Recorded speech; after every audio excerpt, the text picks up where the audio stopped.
ना यार, कभी भी सही वक्त पे फोन नहीं उठाता।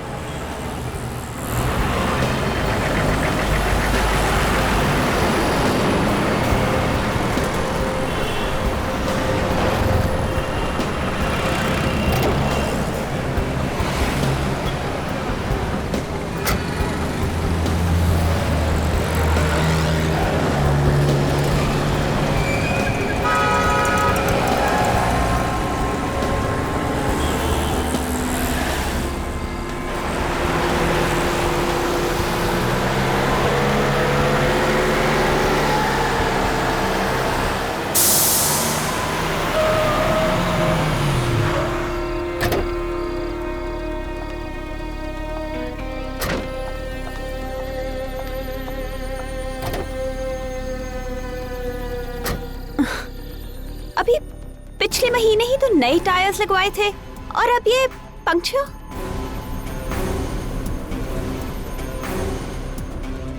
एक्सक्यूज मी मैम, मैं आपकी कुछ मदद कर सकता हूँ? वो एक्चुअली मेरी कार का टायर पंक्चर हो गया है और यहाँ कोई मैकेनिक भी नहीं दिख रहा। नो प्रॉब्लम, मैं टायर बदल देता हूँ।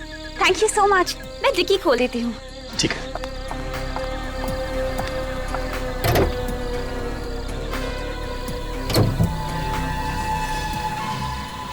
आप अंदर बैठिए, ये जगह ठीक नहीं है। ठीक नहीं है? क्यों? सुना यहाँ एक खूनी घूम रहा है। खूनी? जी हाँ, मैं स्टेफनी निकाल लेता हूँ। आप बैठिए, अंदर बैठिए।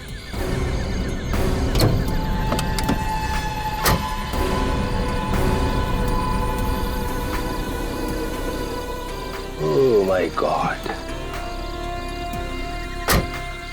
मैडम, आपकी मुसीबत तो और भी बढ़ गई है।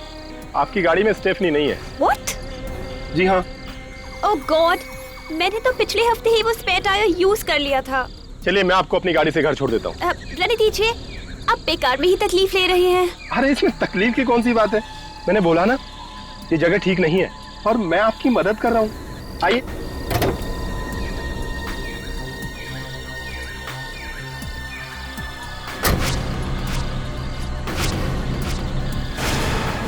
लाइए।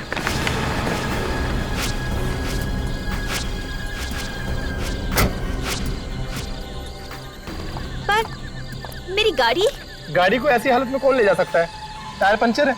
चलिए।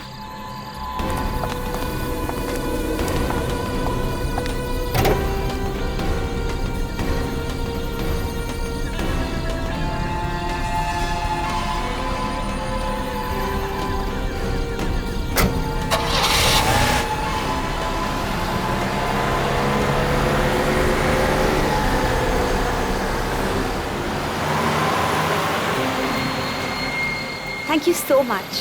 अगर आज आप नहीं होती तो पता नहीं मैं कैसे मैनेज कर पाती। पर आपके बाल बहुत खूबसूरत हैं।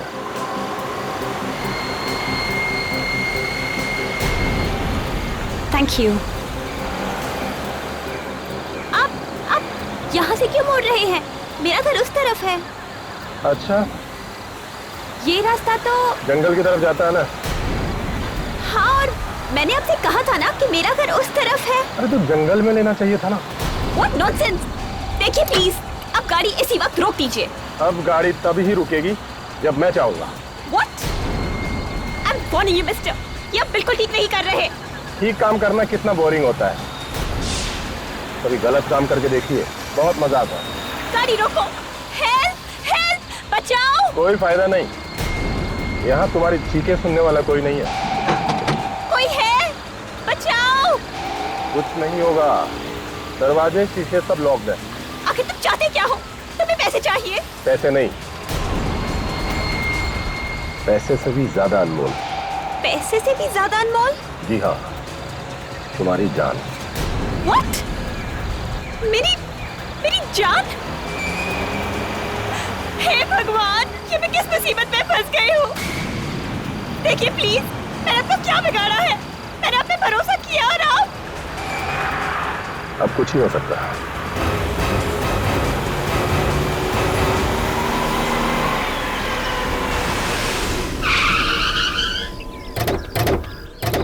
साहब, तुमने फोन किया था? हाँ साहब, मैंने फोन किया था। कहाँ है लाश? वहां पर है साहब। बहुत बुरी हालत में साहब।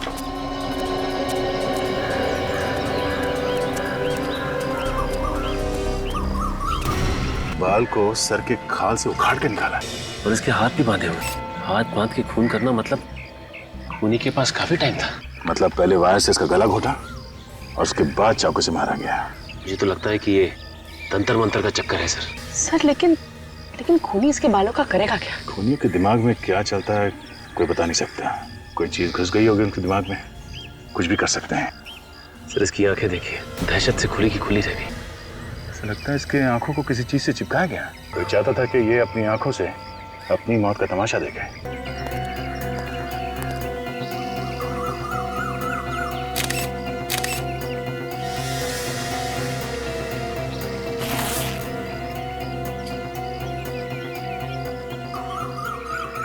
जब तुम यहाँ पर आए तो किसी को देखा यहाँ पे आसपास? नहीं साहब, कोई नजर नहीं आया।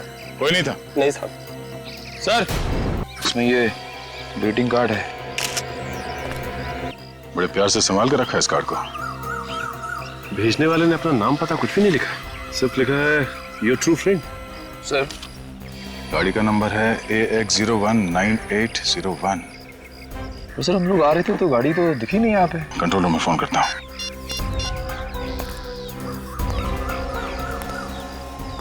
इस डेड बॉडी की हालत देखकर एक बार तो मेरे भी रोंगटे खड़े हो गए थे कि मौत हुई कैसे? मौत तो इस लड़की की गला घोटने की वजह से ही हुई है। तार से इसका गला घोटा गया था। और सालुंखे, जो सिर पर जो घाव है, इसके सर पर हथौड़ा या कोई ऐसी भारी चीज से वार किया गया है। इसकी आंखों को किसी खास किस्म के ग्लू से चिपका के रखा गया है। खास किस्म के ग्लू से? सालुंखे साहब, एक बात समझ में नहीं आई कि अगर गायत्री की मौत गला घोटने से ही हो गई थी तो फिर खूनी ने चाकू से इसके शरीर पे इतने वार क्यों किए? पागल है खूनी, एकदम वैशी। इसके पूरे शरीर को चाकू से बुरी तरह से छलनी कर दिया, लेकिन फिर भी वो रुका नहीं। वो वैशी यहाँ रुका नहीं, उसने तार से इस बेचारे का गला घोटा और उसे मार डाला। सैडिस्ट? हाँ, सैडिस्ट। ऐसा आदमी जिसे दूसरों को तकलीफ में देखकर खुशी मिलती है, किसका सुकून मिलता है। ये सब सुन के तो मेरा दिल ही दहल गया है। कितनी बेरहमी से मारा होगा इसे। और सालुंखे, इसकी लाश के पास से जो जूते का निशान मिला है उससे कुछ पता चला? सर इससे सिर्फ इतना पता चला है कि निशान 9 नंबर के जूते का। 9 नंबर का जूता? मतलब खूनी 9 नंबर का जूता पहनता है।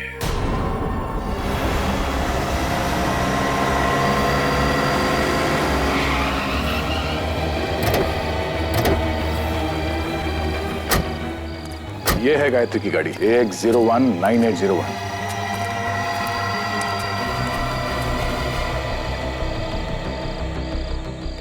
ये क्या? टायर पंक्चर है।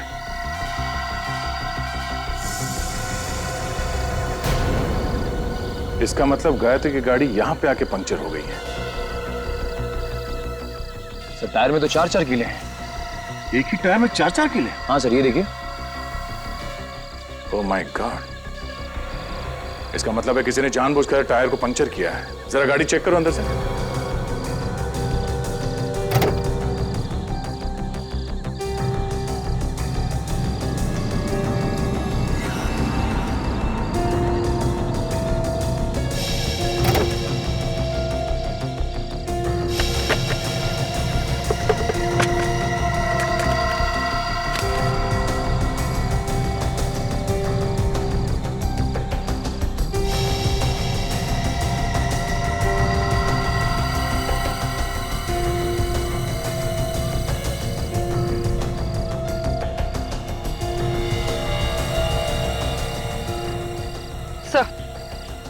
सर ये देखिए सर, ये कैमरा में लाइव कर।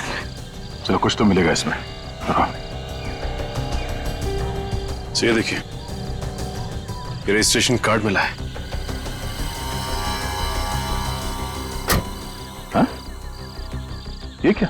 ये गाड़ी गायत्री के नाम से रजिस्टर्ड नहीं है, किसी संजय के नाम पे है। ये क्या चक्कर है? दिल में नफरत भरी हो किसी के लिए तभी कोई ऐसे खून करेगा। गायत्री के बाल तक उखाड़ लिए उसने खाल के साथ। हाँ सर, बड़ी बेरहमी से खून किया उसका। गायत्री की लाश देख के तो मेरा दिल ही दहल गया सर। और ये सब उसने ऐसा ही नहीं किया है बिना सोचे समझे, काफी प्लानिंग की है उसने पहले। और बेचारी गायत्री उस प्लानिंग में फंस गई। उसे तो पता भी नहीं चला होगा कि उसकी कार का टायर ऐसे ही पंचर नहीं हुआ है, बल्कि जानबूझ के किया गया है ये सब। सर हो सकता है ये जो कोई भी हो, इसका गायत्री के साथ कोई लव अफेयर हो कॉलेज के जमाने में, और उसी वक्त इसका दिल टूट गया हो। लेकिन गायत्री के बाल लेके क्यों गया वो? सर जब वो खून कर रहा था तो उसने गायत्री की आंखें किसी चीज से खुली रखी हुई थी ताकि वो ये सब। सर इस खूनी ने गायत्री के हाथ पे वो कुछ सीक्रेट मैसेज भी लिख रखा। किसी पुराने जमाने की भाषा थी वो। इतना सब कुछ करके गया है वो आदमी, सीधा साधा दिमाग तो नहीं है उसका। उसके दिमाग को पढ़ने के लिए मैंने एक क्रिमिनल प्रोफाइलर को बुलाया है, देखें क्या बताता है वो। सर अबे देख, तो मिले संजय से जिसके नाम पे ये गाड़ी रजिस्टर्ड है? हाँ सर, मैंने संजय से बात की। 2 महीने पहले संजय ने गाड़ी गायत्री को बेची थी। उस वक्त गायत्री के पास कोई एड्रेस प्रूफ नहीं था, इसलिए आज भी वो गाड़ी संजय के नाम पे ही है। तो ये संजय क्या गायत्री का एड्रेस नहीं जानता है? नहीं सर। सर गायत्री के पास एड्रेस प्रूफ नहीं है, मतलब कहीं गायत्री किसी और शहर से तो नहीं आ रहने आई? हो सकता है ये खूनी भी उसी दूसरे शहर से आया हो, गायत्री का पीछा करते हुए उसका खून करने के लिए। ये जो गायत्री की कार से हमें कैमरा मिला था ना, उसे जरा अटैच करो कंप्यूटर के साथ। सर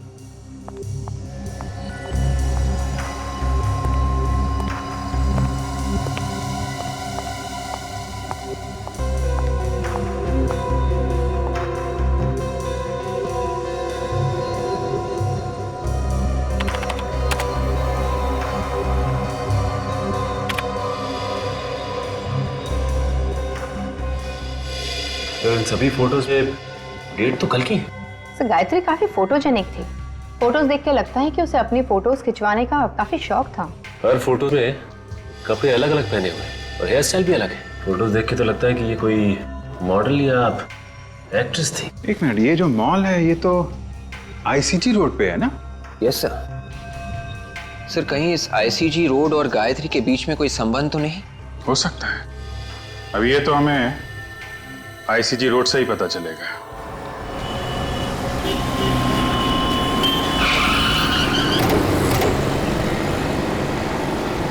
देखते हैं इस आईसीजी रोड में क्या पता चलता है।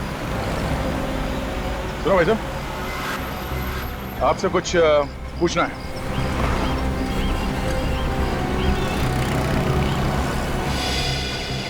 आपसे कुछ पूछना है। सर ऐसा लगता है बेचारा बोल नहीं सकता। 10 रुपए। अरे सर ये तो बोल पड़ा। ये लो 20 रख लो। अब तो मुंह खोलेगा ना? पूछिए। अच्छा, इस लड़की को देखा है सड़क पे आते जाते हुए? ये तो सामने वाले पार्क में आती है शाम को जॉगिंग करने के लिए। अरे वाह क्या बात है। अब ये भी बता दो, ये लड़की जॉगिंग करने के लिए कितने बजे आती है? यही कोई तकरीबन शाम को 5:30 बजे। 5:30 बजे? आसपास रहती है क्या? शायद। वैसे भी दूर से कौन आएगा जॉगिंग करने के लिए यहाँ पर? हाँ मगर रहती कहाँ है? शायद उस सामने वाली बिल्डिंग में। वो वाली बिल्डिंग? हाँ। ये लो 10 और रख लो। वैसे मैं समझ गया था कि आप लोग पुलिस वाले ही हैं। ठीक पहचाना तुमने? सीआईडी? Yes sir. क्या पता चला आपको उस खूनी के बारे में? और सब कुछ जानने के बाद ऐसा लगता है कि खूनी की गायत्री के साथ कोई आपसी दुश्मनी नहीं थी। क्या? ये आप कैसे कह सकते हैं? जिस बेरहमी के साथ गायत्री को मारा गया है उससे तो लगता है कि ये किसी साइकोपैथ का काम है। साइकोपैथ? जी हाँ, एक ऐसा जानवर जो इंसान की शक्ल में खुलेआम समाज में घूम रहा है। इस तरह के किलर अक्सर इंट्रोवर्ट कहलाते हैं। इंट्रोवर्ट मतलब इस तरह के लोग जो ज्यादा बातचीत करना पसंद नहीं करते, अकेले अकेले कटे कटे रहते। जी हाँ, और जब उनका अकेलापन हद से बढ़ जाता है तो ये अपने आप को समाज से अलग थलग समझते हैं। लोगों के दुख दर्द से इन्हें कोई वास्ता नहीं होता। ऐसे लोगों को सोशियोपैथ कहते हैं। ओह आई सी। लेकिन एक बात समझ में नहीं आ रही, ये सोशियोपैथ ये गायत्री के बाल स्किन के साथ क्यों लेके गया होगा? हो सकता है वो बालों को मेडल की तरह संभाल कर रखना चाहता हो। उसे इस बात का गर्व हो कि उसने समाज के किसी एक व्यक्ति को मार दिया। मतलब ये खून इस खूनी के लिए एक लड़ाई है, एक जंग, वो भी समाज के खिलाफ। ऐसा ही कुछ समझ लीजिए। और उसे समाज से इतनी नफरत क्यों है? ज्यादातर बीमार खूनी ऐसा समझते हैं कि समाज ने उन्हें ठुकराया है, उनके साथ अत्याचार किया है, फिर उनका गुस्सा इस तरह से समाज के खिलाफ निकलता है। मतलब समाज के खिलाफ जब जब इस खूनी का गुस्सा बाहर आएगा वो इस शक्ल में आएगा, और खून और लाशें। बिल्कुल, आप इसे कोई मामूली खूनी मत समझिए, ये एक बहुत ही खतरनाक इंसान है। Serial killer. Serial killer? जी हाँ, जितने जल्द से जल्द हो सके इसे पकड़ लीजिए, क्योंकि जब तक ये खूनी खुलेआम समाज में घूमेगा, समाज का कोई भी व्यक्ति सुरक्षित नहीं है। इसे ढूंढने की कोशिश जारी है। फिलहाल अभी हमें इतना ही पता चला है कि ये खूनी 9 नंबर के जूते पहनता है।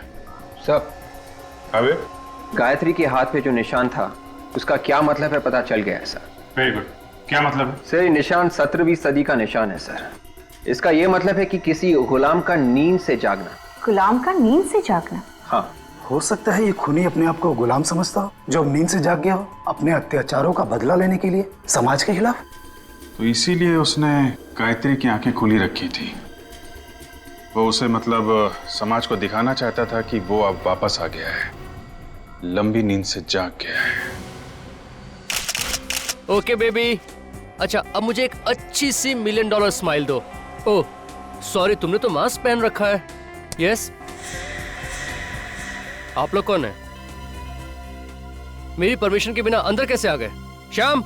इतना चिल्लाने की जरूरत नहीं है, गला बैठ जाएगा। तुम्हारे श्याम ने हमें अंदर भेजा है। श्याम की इतनी हिम्मत? क्या करता बेचारा, जब उसे पता चला कि हम लोग कौन है तो उसकी तो हिम्मत ही जवाब दे गई। हमारी शक्ल ही कुछ ऐसी है जिसे देख के लोग रोना शुरू कर देते। रोना शुरू कर देते हैं? जी हाँ, तुम भी रोओगे जब तुम्हें पता चलेगा कि हम लोग कौन है। कौन है आप लोग? खूनी प्यार से हमें सीआईडी कहते हैं। सीआईडी? रीटा, रीटा तुम प्लीज बाहर जाओ और ये मास्क वगैरह अपने साथ ले जाओ। सर, सर मैंने कोई खून नहीं किया है। हमने कब कहा कि तुमने कोई खून किया है? पूरी जरा इन्हें फोटोग्राफ दिखाना। ये पिक्चर्स तो गायत्री की हैं। हाँ, ये गायत्री के फोटोग्राफ्स हैं। किसी ने बड़ी बेदर्दी से इसका खून कर दिया। व्हाट? गायत्री का? मुझे इसके बारे में कुछ भी नहीं मालूम। पर गायत्री के बॉयफ्रेंड रोहन ने तुम्हारा नाम लिया है। तुम गायत्री और रोहन के रिश्ते के बीच दरार डाल रहे थे ना? नहीं, ये सब झूठ है, बकवास है। मगर उसके फोटोज तो तुम्ही ने खींचे थे ना, उसका पोर्टफोलियो तुम्ही ने बनाया था, और वो भी बिना पैसों के। गायत्री के पास पैसे नहीं थे। मैं एक पोर्टफोलियो का 40,000 रुपए लेता हूँ। मैंने गायत्री का पोर्टफोलियो नहीं खींचा। तुमने गायत्री को बहकाने की कोशिश की? नहीं सर, ये झूठ है। तुम गायत्री से प्यार नहीं करते थे? करता था सर। एक्चुअली वो रोहन से प्यार करती थी और इसलिए मैं पीछे हट गया। नहीं, तुम पीछे नहीं हटे। तुम ये बात अच्छी तरह से जानते थे कि गायत्री रोहन से प्यार करती है, और ये बात तुम्हारे मन में कांटे की तरह चुभ रही थी। मौका मिलते ही तुमने गायत्री को हमेशा हमेशा के लिए सुना दिया। नहीं, ये झूठ है। Hi Nitin, I am ready. Shoot शुरू करें? रुचि, तुम प्लीज थोड़ी देर बाद आना। क्यों? मेरी जगह किसी और मॉडल को ले लिया है क्या? नहीं, अभी उसकी नौबत नहीं आई है। मगर आप लोग? रुचि, ये लोग सीआईडी से हैं। CID? Oh my god, I am so sorry. Ruchi, ये लोग मुझ पर गायत्री के खून का इल्जाम लगा रहे हैं। आपको कोई गलतफहमी हुई है। नितिन किसी का खून नहीं कर सकता। अच्छा, तो नितिन तुम ही बताओ, कल रात 9 बजे तुम कहाँ थे? सर, कल सुबह मैं 10 बजे से लेकर 12 बजे तक ऑफिस में था। आप चाहे तो रुचि से पूछ सकते हैं। जी सर, एक शैम्पू की एड का प्रिंट शूट था, उसी की रिहर्सल चल रही थी। शैम्पू के ऐड का शूट? उसमें मॉडल कौन थी? सर, रुचि। ओह, रेडी? जरा जूता चेक करना इनका। ऐसे वक्त पे मुझे विवेक की बड़ी याद आती। कुछ बोला तुमने? कुछ नहीं सर, मैं जूता चेक करता हूं। नहीं है, कुछ नहीं। क्या क्या नहीं? जूते पे मिट्टी नहीं है। तुम्हें मिट्टी देखने के लिए किसने कहा था? जूते का नंबर देखो।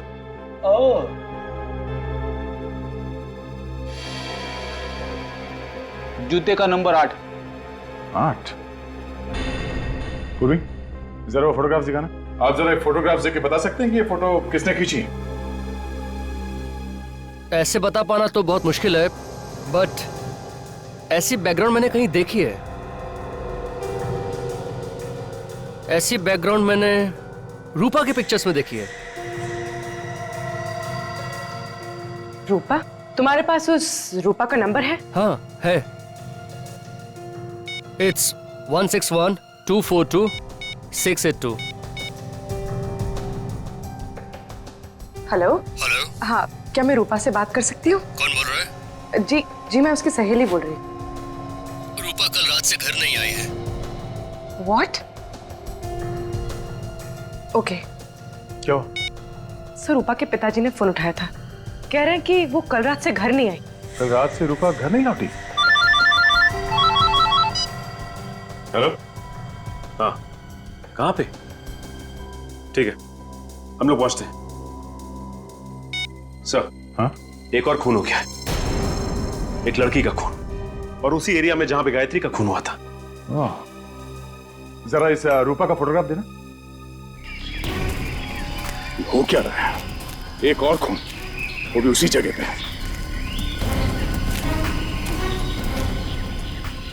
अनबिलीवेबल। हटिए प्लीज, हटिए। सर, या तो ये खूनी बहुत ही होशियार है या फिर बहुत बड़ा बेवकूफ। ये तो रूपा है। ओह नो,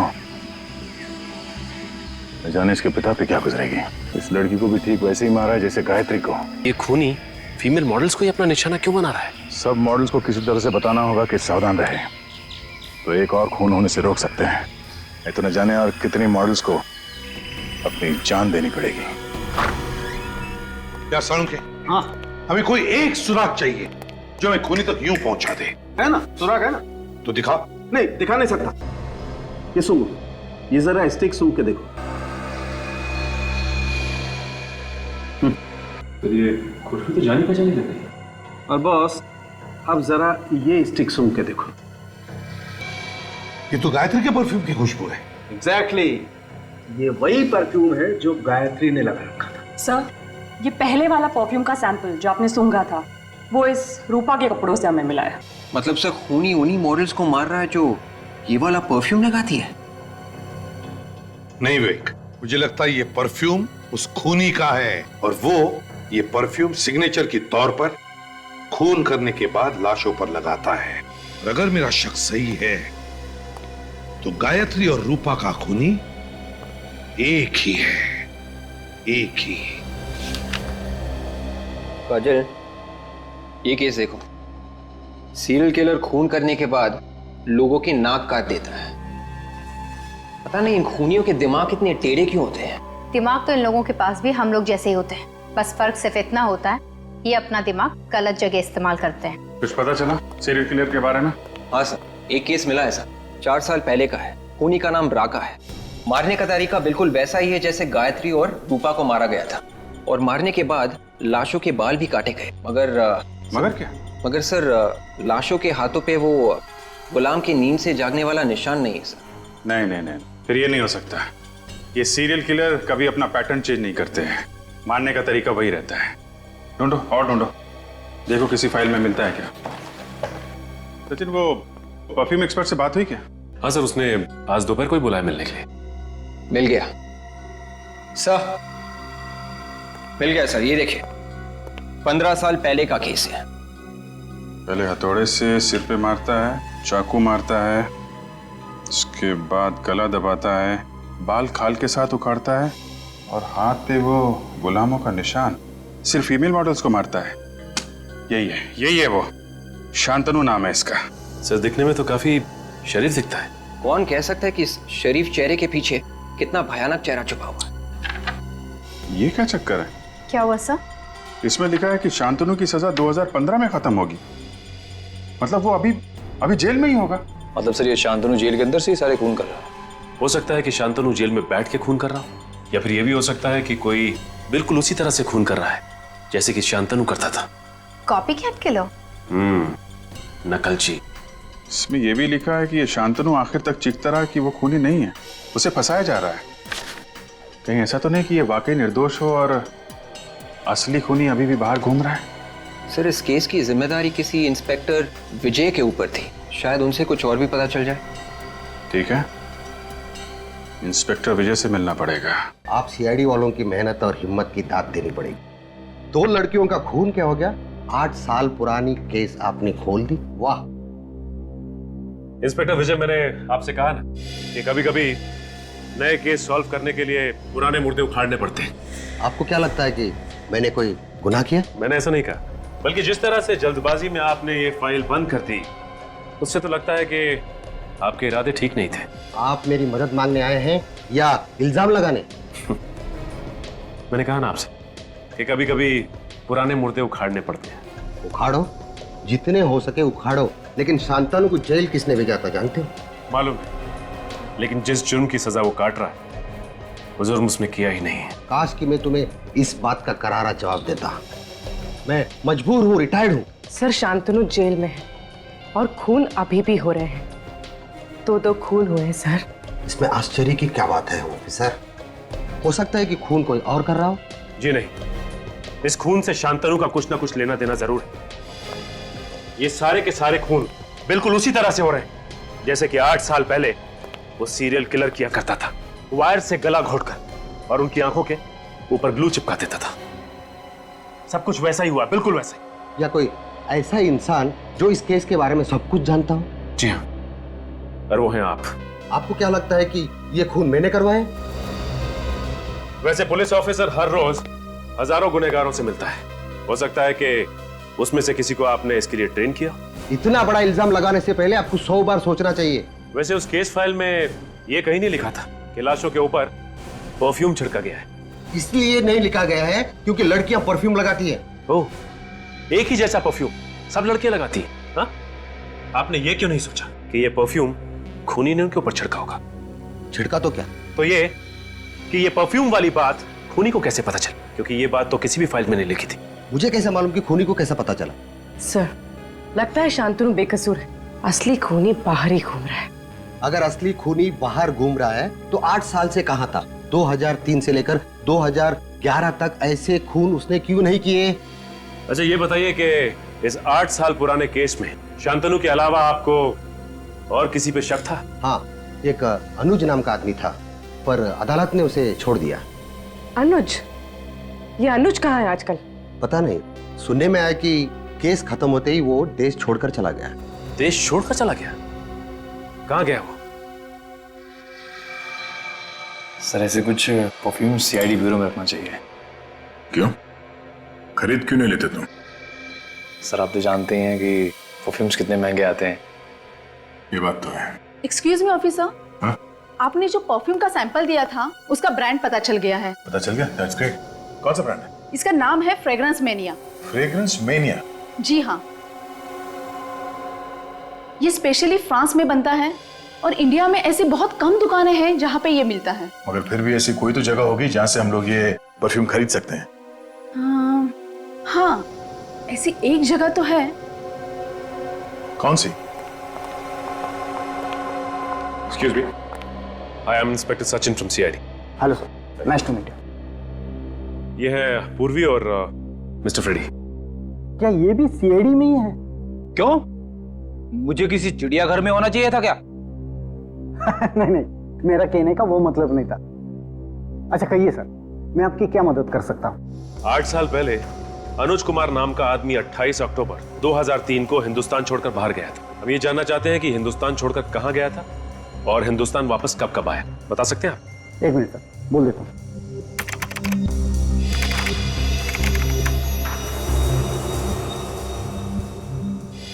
देखिए सर, पिछले 8 सालों में मिस्टर अनुज इंडिया में सिर्फ एक बार वापस आए। और कब आया था वो? अक्टूबर में, पिछले महीने। पिछले महीने अक्टूबर में? और ये अब तक इंडिया में ही है। ओह, मतलब पिछले महीने अक्टूबर में अनुज वापस आया और उसके बाद से ये खून होने शुरू हो गए। सर आपने कुछ कहा? आप जी नहीं। अच्छा, अनुज का इंडिया का एड्रेस तो होगा ना आपके पास? मेरा यकीन कीजिए सर, मैंने किसी के खून नहीं किया सर। कैसे यकीन कर लें? शांतनु अभी भी जेल में है और उस 15 साल पुराने केस में अदालत को तुम पे शक था। शक था सर, लेकिन मैं बेगुनाह साबित हुआ था क्योंकि असली कातिल शांतनु ही था। अच्छा, 10 नवंबर की रात 9 बजे तुम कहाँ पे थे?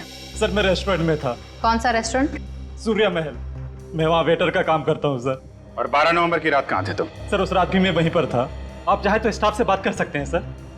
सर मैं यकीन कीजिए मेरी बात पर। विवेक, इसके जूते चेक करो। जूते सर? सर लेकिन क्यों सर? जूते दिखाओ।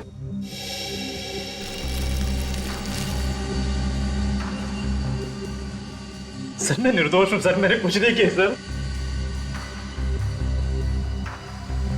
ये वाला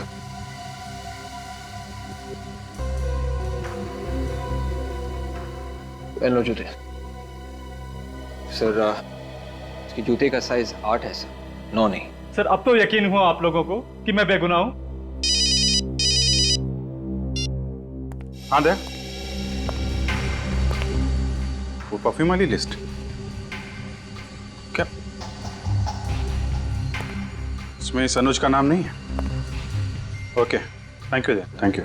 सर मैं कह रहा था ना कि मैं बेगुनाह हूँ, आप बेकार में मुझ पर समय खराब कर रहे हैं। आप असली कातिल को पकड़िए सर। असली कातिल पकड़ा जाएगा, अभी तुम जा सकते हो, जरूरत पड़ेगी तो दोबारा बुलाएंगे।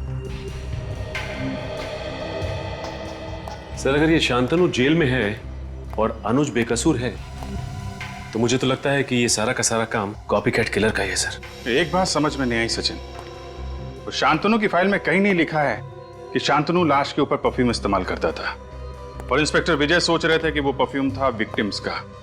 तो फिर उस कॉपीकैट को कैसे पता चला परफ्यूम के बारे में? शांतनु ने बताया होगा सर। मुझे तो शुरू से इस पे शक है। मुझे लगता है कि इसके यार दोस्त या फिर रिश्तेदार उससे मिलने के लिए जाते होंगे जेल में। शांतनु के साथ रहने वाला कोई दूसरा कैदी भी हो सकता है। कुंडली निकालो शांतनु की, पता करो जेल में कौन कौन मिलने जाता है इससे और कौन कौन कैदी रहता है इसके साथ लॉकअप में। ये देखिए सर, ये है उन कैदियों का फाइल जो शांतनु के साथ जेल में थे।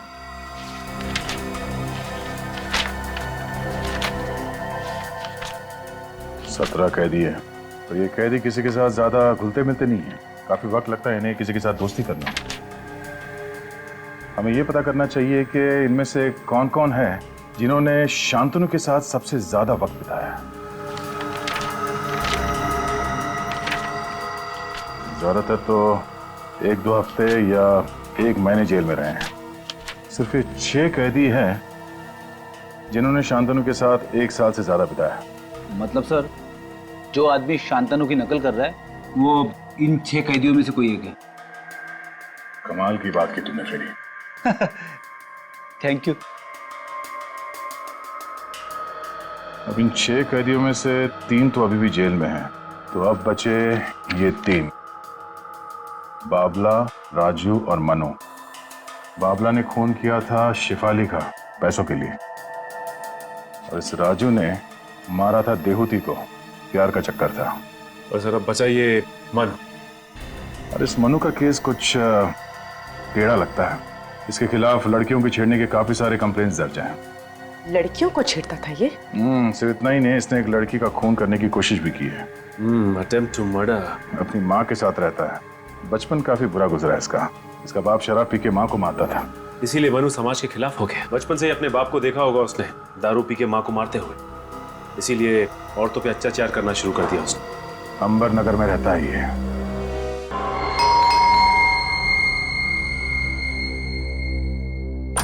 कौन है आप लोग? सीआईडी। सीआईडी? अब क्या लेने आए? मैंने तो सब कुछ छोड़ दिया है। अच्छा, सब कुछ छोड़ दिया? हाँ। अभी पता चल जाएगा छोड़ दिया या नहीं। घर की तलाशी लो।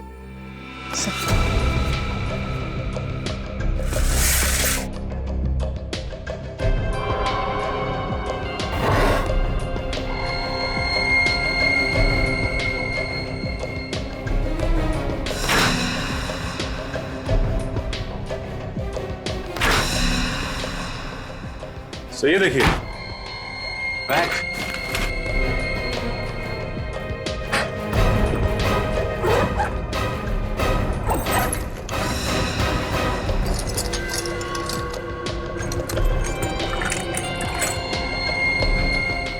चाकू, ये वायर। तुमने सब छोड़ दिया था ना? क्या है सब? तुम किसी हॉस्पिटल में काम करते हो या कसाई खाने में? नहीं साहब, अब ये हथियार मेरे किसी काम के नहीं है। मैंने तो गलत धंधे छोड़ दिए। अब मैं नेक इंसान की जिंदगी जी रहा हूँ। ओह, तो लड़कियों का खून करना बहुत नेक काम है तुम्हारे लिए? नहीं, मैंने किसी लड़की का खून नहीं किया है। तो फिर 10 और 12 नवंबर की रात को कहाँ थे तुम? मैं तो हॉस्पिटल में था। अरे हाँ, ये तो हॉस्पिटल में था। इसके बैग में ये सिरिंज वगैरह पड़ा हुआ है ना, ये तो हॉस्पिटल में काम करता है। नहीं साहब, 7 नवंबर से लेकर 13 नवंबर तक मैं एसपी हॉस्पिटल में था। वहाँ मेरी माँ का आंख का ऑपरेशन था। एसपी हॉस्पिटल में? हाँ साहब। देख, हॉस्पिटल में जाके पूछेंगे हाँ साहब, चाहे तो आप पूछ सकते हैं साहब। अगर तू इतना शरीफ हो गया है तो कौन है जो ये सब खून कर रहा है? हा? मुझे क्या मालूम साहब। शांतनु को जानता है? शांतनु? हाँ शांतनु, खास था ना तो उसका। नहीं साहब, मैं उसका खास आदमी नहीं हूँ। उसका खास आदमी तो गोगा है, बहुत करीबी था उसका। सचिन, जरा जेल में फोन करके पता करो। सर। अभी पता चल जाएगा। हेलो, हाँ जेलर साहब, मैं सीआईडी से इंस्पेक्टर सचिन बोल रहा हूँ जी। अच्छा, ये आपकी जेल में शांतनु के साथ साथ ये गोगा भी था ना? जी हाँ, गोगा। उसकी सारी डिटेल्स चाहिए थी हमें। मेरा नंबर नोट कीजिए, 1569-43285। Okay thanks sir. जेलर साहब अभी सारी डिटेल भिजवाते होंगे। ठीक है। और क्या जानते हो तुम इस गोगा के बारे में? साहब, गोगा बहुत खतरनाक आदमी है। उससे जेल में गार्ड्स भी बात करने से डरते थे। सर लगता है जेलर साहब ने गोगा की डिटेल्स भेजी है। ये देखिए सर, उसकी हाइट 5 फुट 10 इंच, रंग गेहुआ, उसका वजन 76 केजीज, जूते का नंबर 9 नंबर का जूता। आगे पढ़ो। और सर इसमें यह भी लिखा हुआ है कि ये गोगा किसी से ज्यादा बातचीत करना पसंद नहीं करता था सिवाय शांतनु के, क्योंकि ये दोनों सौतेले भाई थे। ओह, तो ये चक्कर है, इसलिए शांतनु ने गोगा को एक एक चीज बताई खून करने की, और ये गोगा शांतनु की नकल करता है, उसी के नक्शे कदम पे चलकर लड़कियों को मार रहा है। और सर इसमें यह भी लिखा है कि इस गोगा को दारू पीने की लत थी और ये अक्सर रॉक एंड रोल पब में जाया करता था। Rock and roll pub? और तो और इसकी गिरफ्तारी भी रॉक एंड रोल पब में ही हुई थी। क्या बात है, गिरफ्तारी रॉक एंड रोल पब में हुई थी, और अब फांसी की खुशखबरी भी वहीं पर मिलेगी उसे, रॉक एंड रोल पब में।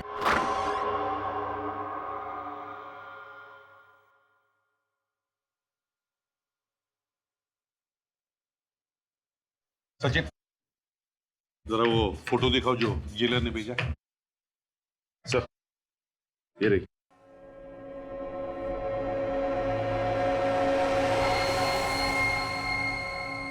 वेटर, हो रहा, मेरे लिए एक और बियर लाओ।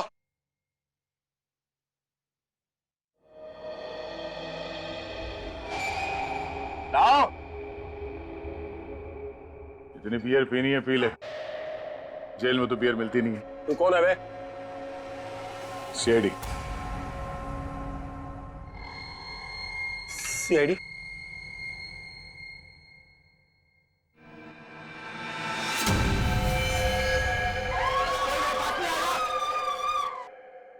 गोली मार दूंगा। मैं गोली मार दूंगा। होगा पागलपन छोड़ो, गन फेंक दो। मैंने कहा कोई आगे नहीं बढ़ेगा।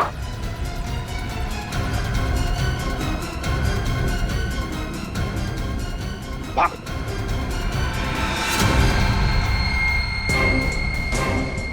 यहां से भागना मना है। क्यों? दो खून करके यहाँ रॉक एंड रोल पब में आकर बियर पी रहे हो? तेरे पापों का घड़ा भर गया गोगा, भर गया तेरे पापों का घड़ा। याद देखा तूने? हाँ? जब ये किसी पे पड़ता है ना तो अच्छे अच्छों के नशे उतर जाते हैं।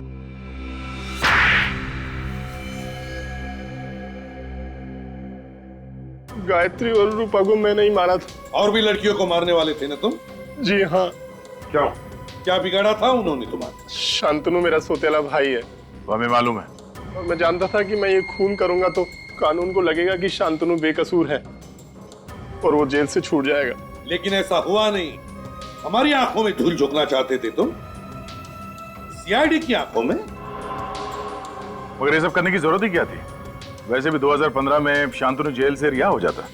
देखिए, शांतनु चाहता था कि वो बेगुनाह साबित हो जाए ताकि उसे गिरफ्तार करने वाले इंस्पेक्टर विजय पर केस चले कि उसने एक निर्दोष को सजा दिलवाई। मगर तुम्हारे सभी मंसूबों पर सीआईडी ने पानी फेर दिया है? गायत्री और रूपा को तुमने इतनी बेरहमी से मारा है, तुम्हें तो फांसी ही होगी।